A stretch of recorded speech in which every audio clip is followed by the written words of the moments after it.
tardes, jóvenes. Una vez más, me place estar acá con ustedes. Espero todos se encuentren bien. Vamos a empezar con la segunda clase de filosofía. Ya con esto sí pueden dar inicio al taller de la segunda semana. Jóvenes, como han observado, tanto el debate como la temática de esta semana ha sido sobre la filosofía medieval o filosofía cristiana. Pero es importante que ustedes sepan de dónde viene esta filosofía, cuál es el concepto de darle el nombre a una corriente filosófica de filosofía cristiana, cuál fue la importancia, la relevancia de aquellos filósofos de esta época el dar este nombre. Primero que todo se le dice medieval, ya que se dio precisamente en la Edad Media. En la Edad Media surgió el famoso cristianismo. El cristianismo es el que considera a Dios como creador del universo, es decir, es a partir de esta Edad Media, con la llegada de Jesucristo a la tierra, donde se empieza a transformar el pensamiento del hombre desde un punto de vista teológico.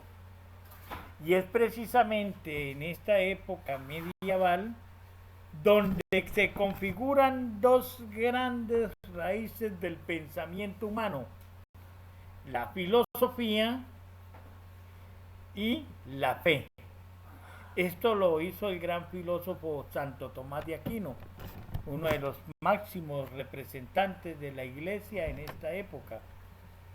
Según esta doctrina cristiana, dice que Jesús, más que un personaje histórico, pues fue concebido de manera sobrenatural. Los que han llegado a leer la Biblia y tienen conocimientos bíblicos pueden observar que en ningún libro del Nuevo Testamento, especialmente los de Marcos, Lucas, Mateo, San Juan, los cuatro grandes evangelios, en ninguno de estos evangelios o pasajes bíblicos Jesucristo dice: yo soy Dios, mírenme como a Dios, adórenme como a Dios. No, para nada. Él simplemente decía: soy el Hijo de Dios, que han visto a mí, ha visto al Padre.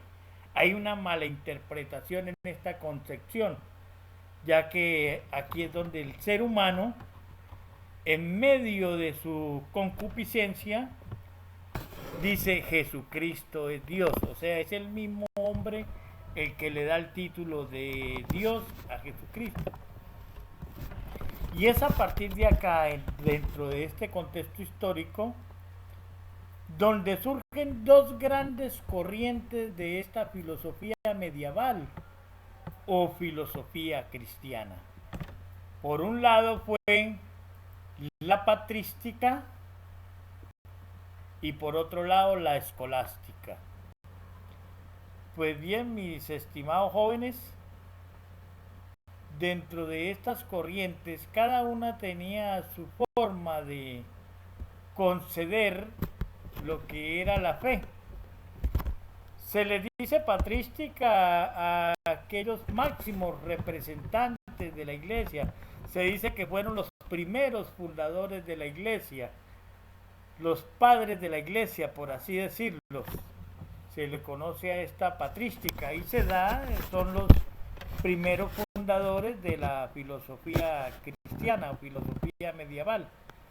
En la Edad Media la iglesia jugó un papel importante gracias a las enseñanzas de Jesucristo, porque es precisamente en la Edad Media donde se vive la época del ocultismo, y es donde todo conocimiento fue oculto al hombre que no fuese parte del clero religioso. La iglesia decía: el único que se equivoca es el hombre, no Dios. Y como la iglesia representa a Dios, la iglesia jamás se equivocará. Ahí por esa parte nomás ya estaban equivocados. Pero bueno, aquí no vamos a condenar a la iglesia ni a la fe. Simplemente vamos a hablar de filosofía cristiana. Entonces, dentro de este mismo concepto histórico, la patrística da sus primeros pasos durante los siglos primero y tercero, hasta el famoso concilio de Nicea. Fueron aproximadamente 1000 años del reinado de la Edad Media y surgieron los primeros apologistas y defensores de la fe cristiana. Es a partir de acá, de esta filosofía patrística, donde se influye por parte del cristianismo en las culturas romanas y griegas, cuando empiezan los famosos apóstoles a dar los primeros pasos y a expandir el evangelio. Pero bien, jóvenes, esta corriente filosófica juega un papel importante al interior de la iglesia, tanto así que se empieza a cambiar el pensamiento o racionamiento humano. Entonces, cuando hablamos de apologistas, este término que anteriormente les mencioné, pues simplemente hace referencia a esa persona que es capaz de pararse en público y defender un ideal. Por eso se dice que fueron apologistas.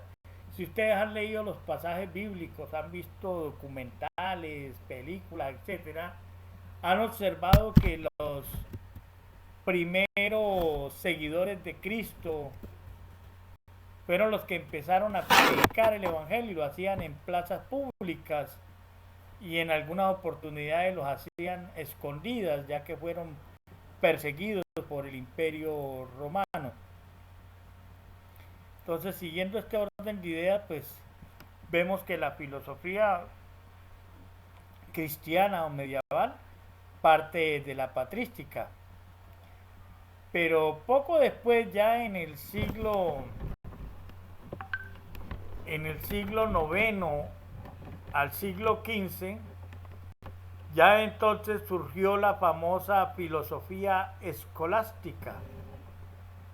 Y ya en la escolástica pues se da un avance grande dentro de este pensamiento filosófico. Ya es un pensamiento teológico más humano, más avanzado que el anterior. El anterior era un pensamiento primitivo, por así decirlo. Incluso aquí dentro de la escolástica el máximo representante es Santo Tomás de Aquino, gran filósofo que tiene una excelente obra llamada Las Sumas Teológicas, y es donde él trata de dar una explicación sobre la existencia de Dios. Fue el único filósofo y único personaje en la historia de la humanidad que ha tratado de dar un significado propio sobre la existencia de Dios. Pero ¿qué significa escolástica? La escolástica como tal es una escuela, la escuela del pensamiento filosófico de la Edad Media, donde se enraiza la fe con la razón. Santo Tomás de Aquino trató de mostrarle a la Iglesia que se podía unir la fe con la razón, siendo la fe la doctrina cristiana, por así decirla, y la razón representada a través de la ciencia. En la Edad Media hablar de ciencia era pecado. En la Edad Media hablar de lo científico era un delito pagado con pena de muerte, por eso se le conoció como la época del ocultismo. Sin embargo, este conocimiento escolástico fue aplicado en aquellas escuelas y universidades de aquel entonces. ¿Cuál era la idea? Plantear teorías filosóficas naturalistas de Aristóteles. Aristóteles fue uno de los grandes filósofos del espiritualismo, trabajado en la filosofía griega clásica, tema de la semana pasada. Entonces, jóvenes, ustedes pueden observar aquí la forma en que poco a poco influyó la filosofía cristiana en la Edad Media.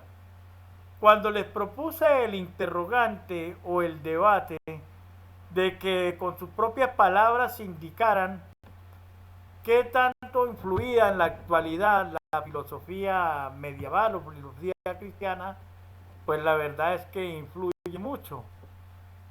Porque si no influyeran, no existieran las iglesias católicas, no existiera el Vaticano en Roma, no existiera el Papa, ya que ellos son descendientes de este pensamiento cristiano dado en la Edad Media.